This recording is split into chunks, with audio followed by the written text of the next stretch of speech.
একটি লোভনীয় স্বাদের তুলতুলে রসমালাই যদি কারুর পাতে পড়ে, সবাই স্বাদে ভরপুর এরকম একটি রসমালাই বানিয়ে একবার বাড়িতে দেখবেন। রেসিপিটি ভালো লাগলে প্রথম থেকে শেষ পর্যন্ত দেখবেন। নমস্কার বন্ধুরা, কেমন আছেন সবাই? বং কিচেন উইথ বনানী চ্যানেলে সবাইকে জানাই স্বাগত। আমি আজকে একটি রসমালাই বানাবো, সেই রেসিপি দেখাচ্ছি। প্রথমে নিলাম ছানা, তারপরে গুঁড়ো দুধ, তারপরে এলাচ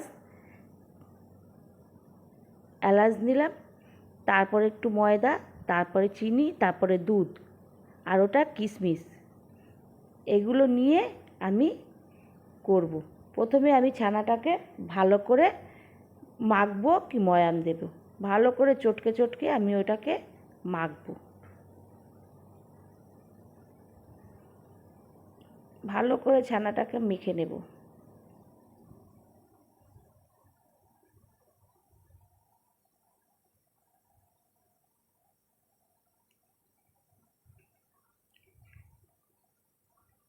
এরপর ছানাটা মাখা হয়ে গেলে আমি কি করব, রসমালাই ওটাকে আকৃতি দেব।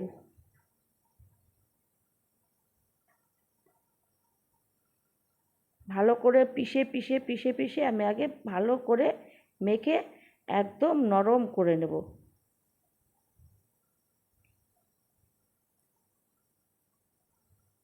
এরপরে আমি ওর মধ্যে একটু গুঁড়ো দুধ দেব। গুঁড়ো দুধ দিয়ে আমি আবারও ওটাকে ভালো করে পিষবো। ভালো করে ওটা ময়াম হয়ে গেলে আমি এবার রসমালাইয়ের আকৃতি দেবো। একটু চ্যাপ্টা করে, রসগোল্লার মতন একটু চ্যাপ্টা করে করব।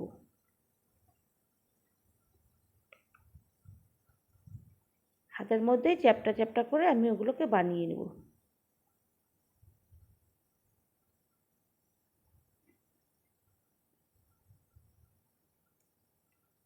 আপনারা অনেকে অনেকভাবে করেন, কিন্তু আমি কিভাবে করলাম একটু দেখবেন। ভালো লাগলে বানিয়ে বাড়িতে সবাইকে দেবেন, খুব সহজে হয়ে যাবে। এরপরে সব কয়টা রসমালাই হয়ে গেল।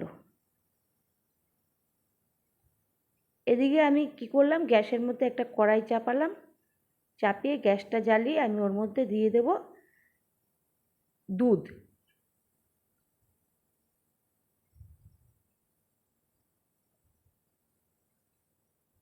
আমি দুধটাকে দিয়ে দিলাম।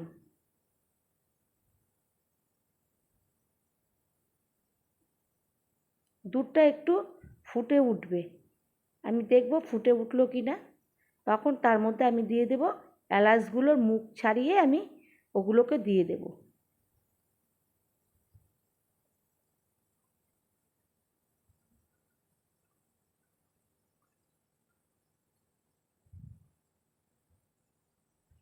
এরপর দেখুন দুধটা কিভাবে ফুটে উঠছে।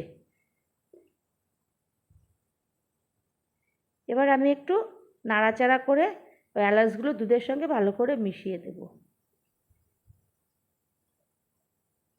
দুধটা ভালো করে ফুটে উঠলে আমি ওর মধ্যে খানিকটা গুঁড়ো দুধ দিয়ে এবার ভালো করে ওটার সঙ্গে মিশাতে থাকবো, কারণ না নলে দলা দলা পেকে যাবে।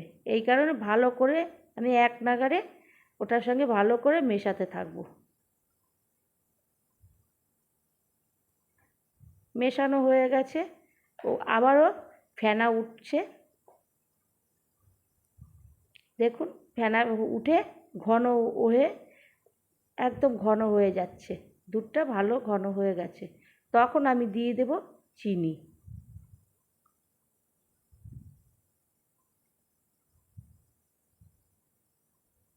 চিনিটা অনেকটা পরিমাণে দিয়ে দিয়েছিলাম যাতে একটু মিষ্টি হয়, বাচ্চারাও খেতে ভালোবাসবে। তাহলে আমি আবারও চিনিটা দুধের সঙ্গে ভালো করে মিশাতে থাকবো। দুধটার সঙ্গে ভালো করে মিশিয়ে নেব। মিশাতে মিশাতে আমি ওর মধ্যে এরপরে দিয়ে দেব আমি কিশমিশ। আমি কিশমিশটাকে ওই দুধের মধ্যে দিয়ে দিলাম।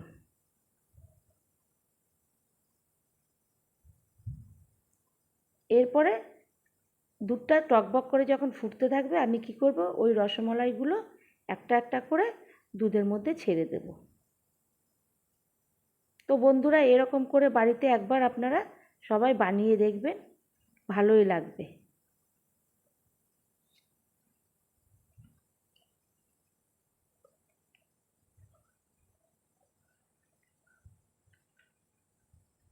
এরপর আমি একটু নাড়াচাড়া করে দেব। এরপর হয়ে গেলে আমি একটি প্লেটে ঢেলে নেব। যদি ভালো লেগে থাকে প্রথম থেকে শেষ পর্যন্ত দেখার অনুরোধ রইল, এবং দেখলে আপনার চ্যানেলটিকে সাবস্ক্রাইব করবেন, লাইক করবেন, শেয়ার করবেন। ধন্যবাদ।